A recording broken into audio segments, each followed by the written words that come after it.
Hi friends, ఈరోజు చింతపండు పులిహోర చేయబోతున్నాను. కడాయి పెట్టుకుని 2 స్పూన్లు ఆయిల్ వేసుకుని 1 కప్పు గ్రౌండ్ నట్స్ వేసుకోవాలి. పచ్చిశనగపప్పు, మినపప్పు, ఆవాలు వేసుకుని ఇవన్నీ ఫ్రై చేసుకోవాలి. కొద్దిగా కరివేపాకు వేసుకోవాలి. కొన్ని ఎండుమిర్చి వేసుకోవాలి. ఇవన్నీ ఫ్రై చేసుకోవాలి. పచ్చిమిర్చి కట్ చేసి వేసుకోవాలి. 1 స్పూన్ పసుపు, టేస్ట్కి తగినంత సాల్ట్ వేసుకోవాలి.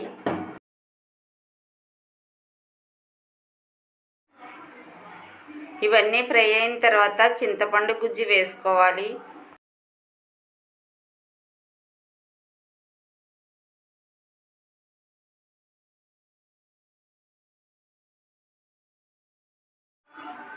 చింతపండు గుజ్జు 2 నిమిషాలు ఫ్రై చేసుకోవాలి.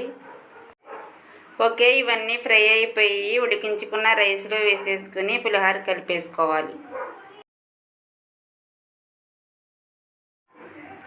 కొద్దిగా కొత్తిమీర వేసుకోవాలి. ఈ పులిహోర అంతా చేతితో కలిపేసుకుంటే నీట్గా కలుస్తుంది. టేస్టీగా చింతపండు పులిహోర అయితే రెడీ అయిపోయింది. మా రెసిపీస్ మీకు నచ్చినట్లయితే లైక్ చేయండి, షేర్ చేయండి, సబ్స్క్రైబ్ చేయండి. Bye friends.